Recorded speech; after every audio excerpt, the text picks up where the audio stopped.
Most pickup trucks try to impress you by feeling big, heavy, and tough.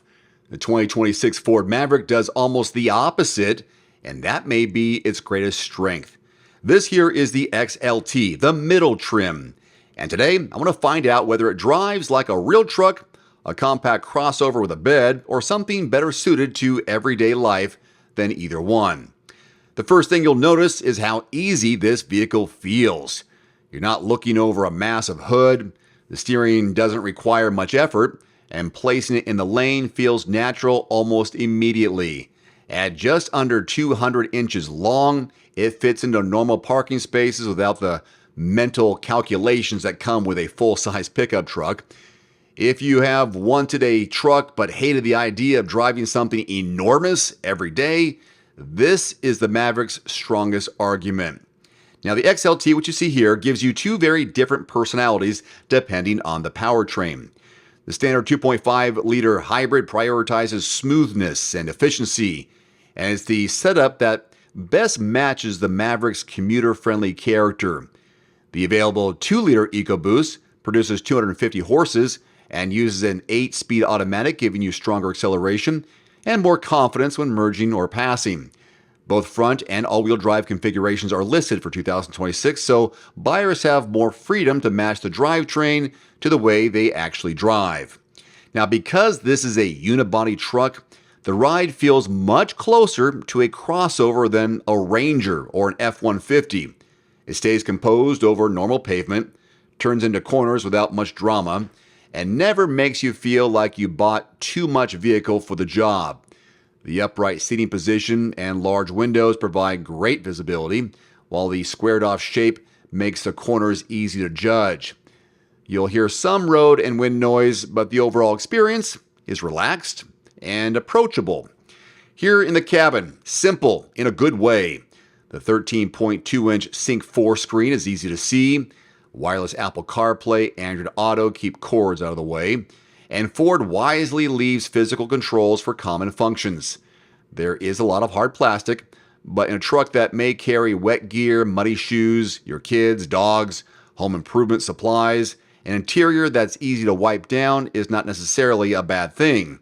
The storage areas are clever as well, and actually useful while you're driving. The surprise is that the Maverick doesn't constantly remind you that you compromise by buying the small truck. Front seat space is good, headroom is generous, and is comfortable enough to use as your only vehicle. The hybrid's EPA estimate, 42 miles per gallon city, also changes that ownership equation. You get an actual pickup bed without accepting traditional pickup fuel economy. The trade-off shows up in the rear seat and on the option sheet. The back seat works, but taller adults will notice the limited legroom even on longer drives. And while the XLT starts around $30,000, the luxury, FX4, 4K tow, and appearance packages can move the price upward pretty quickly. The Maverick feels best when it remains a practical small truck. Once it is priced like a larger or more premium vehicle, the argument gets a little more complicated, right? The truck bed is only 4 feet 5 inches long, but the FLEXBED design makes excellent use of the space.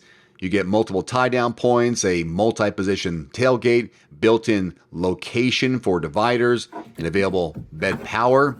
Standard towing capacity, 2,000 pounds. Properly equipped all-wheel drive models can reach 4,000 pounds with the 4K tow package, if you wanted to know.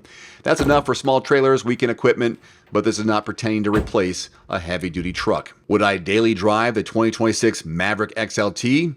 This is one of the easiest pickups to imagine using every day because it asks for very few sacrifices when the truck job is over. It's manageable in traffic, easy to park, comfortable up front, and still gives you a bed when you need one. The most important decision is not whether the Maverick works, it's choosing the powertrain and packages that fit your life without building it beyond its value sweet spot. If this Maverick XLT is on your shopping list, tell me in the comments, which setup would you choose, the hybrid or EcoBoost, front wheel or all-wheel drive? And before you head to the dealership, compare real prices in your area by visiting quotes.everymandriver.com first. It's a free search engine where you can find the lowest advertised prices in your zip code from qualified dealerships. That's quotes.everymandriver.com. If you don't find what you're looking for in your zip code, change the zip code The better deal and the better dealership might be one town over. It could help you see what buyers are paying in your area and avoid spending more than you need to. Thanks for watching. We'll see you next time. Adios. One final note. If you are in the market for a new vehicle soon, great. Connect with your local dealership and price and test drive at least 3 different vehicles. A vehicle's strengths and weaknesses can only be discovered when you are behind the wheel. My reviews can be good, but you need to test drive these yourself. Visit quotes.everymandriver.com, select the make, model, and your zip code, and you'll get invoice pricing in your area on those vehicles. Shop smarter with price quotes at quotes.everymandriver.com. Thanks for watching. Please click subscribe and give us a thumbs up. See you next time.